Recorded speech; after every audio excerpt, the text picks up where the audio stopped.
Welcome to Rakesh tutorial. This is Rakesh. Good morning to all of you. इसमें हम इस video में हम ग्रामर की बात करेंगे। ग्रामर है क्या और ग्रामर हम इस आपको इस चैनल पे ग्रामर के बारे में पूरा बताया जाएगा। ग्रामर है क्या वहां से बेसिक से लेके स्टार्ट किया जाएगा, ताकि इसमें हमको बहुत सारे मैसेज फोन कॉल आने के कारण हमको ये वीडियो बनाना पड़ा। तो देखते हैं। सबसे पहले आगे आगे हम देखेंगे कि ग्रामर क्या है।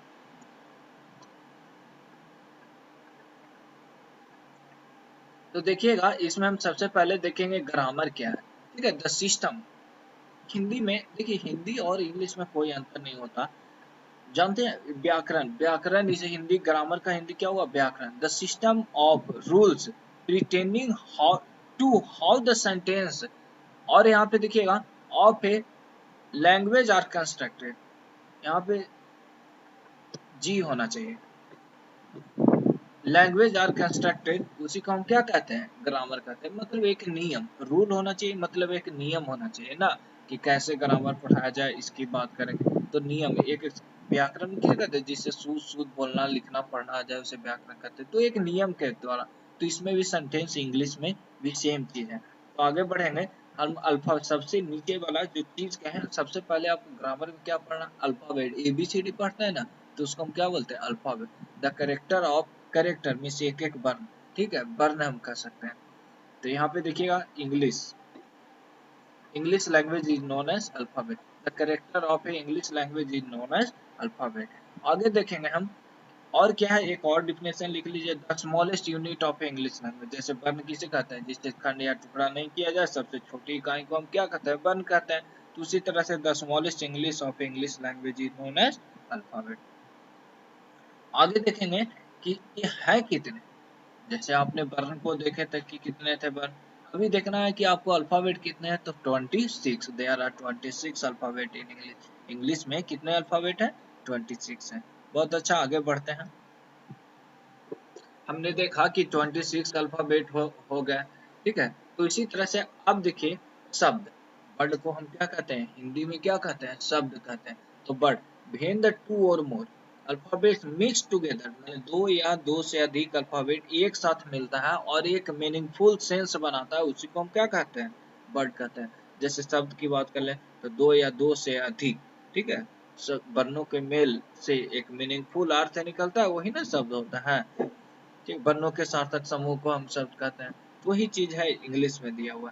जैसे अगर आप कहें मीनिंगफुल होना चाहिए, जैसे एग्जांपल में देख लीजिए, एक वर्ण है, दूसरे वर्ण है, दूसरे वर्ण, सबको जोड़ दिए तो शब्द बन गया। उसी तरह से एक अल्फाबेट, दो अल्फाबेट, तीन अल्फाबेट, सभी को जोड़ने से एक वर्ड बन जाता है। जैसे आप कहें डी प्लस ओ प्लस जी, डॉग हो गया। उसी तरह से जी ओ प्लस डी प्लस जी क्या होगा, कोई वर्ड है, कोई अर्थ निकल रहा है इसका, नहीं। तो इसका नहीं होगा, एक अर्थ होना चाहिए। जैसे जी ओ डी, तो इससे तो एक अर्थ निकल गया हमको ना। तो उसी तरह से सभी का अर्थ होना चाहिए। आगे बढ़ेंगे, सेंटेंस की बात करेंगे। Meaningful combination of word is known as क्या, सेंटेंस। एक अर्थपूर्ण कम्बिनेशन, वर्डों का समूह होना चाहिए, जिसका क्या होना, अर्थपूर्ण होना चाहिए, सेंस एक निकलना चाहिए। जैसे वाक्य से कहते हैं, तो शब्दों के सार्थक समूह को वाक्य कहते हैं, लेकिन उसका कोई अर्थ निकलना चाहिए ना। हाँ, जैसे कि आप बात कर ले, एग्जाम्पल में अगर रख ले, एक मेन फीचर्स होना चाहिए सेंटेंस का, क्या क्या होना चाहिए। तो देखते हैं, सबसे पहले सेंटेंस की बात करें। जैसे राम आम खाता है। ठीक है, अगर बात करें राम आम, राम ईट्स ए मैंगो, एक सेंस दे रहा है, राम आम खाता है। हिंदी में अगर कहें तो वाक्य है, लेकिन यही कहता खाता राम आम है, कोई सेंस मिल रहा है, अच्छा से सेंस नहीं मिल, समझ गए लेकिन सेंस नहीं मिल पा, तो वाक्य नहीं। तो उसी तरह से बस इंग्लिश में भी वही चीज है। तो ठीक है, आगे देखेंगे the main features of sentence क्या क्या है। तो सेंटेंस में एक क्या होना चाहिए, शब्द होना चाहिए, वर्ब होना चाहिए। ठीक है, सॉरी, शब्द नहीं, सब्जेक्ट होना चाहिए, वर्ब होना चाहिए, ऑब्जेक्ट या कॉम्प्लीमेंट होना चाहिए। हिंदी में भी वही चीज था, करता था, करता था। ठीक है, क्रिया रहना चाहिए, और कुछ क्या है, ऑब्जेक्ट के रूप में रहना चाहिए। तो वही चीज सेम है, सब्जेक्ट होना चाहिए, वर्ब होना चाहिए, और कॉम्प्लीमेंट होना चाहिए।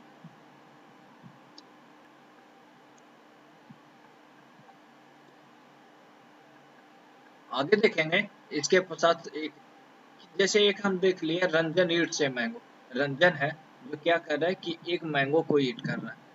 ठीक है, अगर यही रह जाता it's a mango, it's a mango Ranjan, अर्थ मिलता नहीं मिलता। तो देखिएगा रंजन, रंजन क्या है, एक सब्जेक्ट है, क्या है, एक सब्जेक्ट है। उसी तरह से ईट्स की बात कर ले, ईट्स क्या है, तो वर्ब है। ए मैंगो क्या है, आपका ऑब्जेक्ट हो गया। ठीक है, तो आगे हम बढ़ेंगे, इसी के साथ देखेंगे आगे कि एक सब्जेक्ट है, एक सेंटेंस में एक सब्जेक्ट आ रहा है तो एक वर्ब आ रहा है और एक सेंटेंस आ रहा है। अगर एक सब्जेक्ट है एक वर्ब है, दोनों को जोड़ रहा है तो एक ही सेंटेंस न बन रहा है। हाँ, आगे बढ़ेंगे, इसी तरह से आप देखिएगा जितना सब्जेक्ट उतना, हाँ हाँ, ठीक है, जितना सब्जेक्ट उतना सेंटेंस। आप इसको क्या करिएगा, डाउट हो तो आप कमेंट बॉक्स में डालिए कि डाउट है सर, इसको क्लियर करिए। एक्लिप्स, एक्लिप्स मतलब क्या होता है, इस एक तरह से देखेंगे, एक्लिप्स लोप होना। तो कह रहा है यहाँ से देखिएगा, latent subject of a English, यहाँ से देखिएगा subject of a sentence is known as ellipse. Ellipse इसको हम कल्पना से कर सकते हैं। तो यहाँ देखिए, किसी को आप बोल रहे हैं कम हियर, कम हियर, तो क्या, एक क्लासरूम में गए और सीधे बोल दिए कम हियर, तो कोई एक लड़का खड़ा होगा। तो इस तरह से हम यहाँ कह सकते हैं कि यू क्या है, यू है जो छुपा हुआ रहता है, यू क्या है, आपका छुपा हुआ रहता है ना, अनहाइडेड रहता है। तो इसको हम कह सकते हैं क्या है, अनहाइडेड है। तो अनहाइडेड में हम यहाँ पे कह सकते हैं क्या, अनहाइडेड रहता है ना, तो अनहाइडेड है यू, यू हमेशा क्या हो, साइलेंटली रहता है। आगे हम बढ़ेंगे, इसी के साथ देखेंगे, जैसे राम ईट से मैंगो, तो राम ईट से मैंगो, राम तो यहाँ पूरी तरह से हमको दिख रहा है।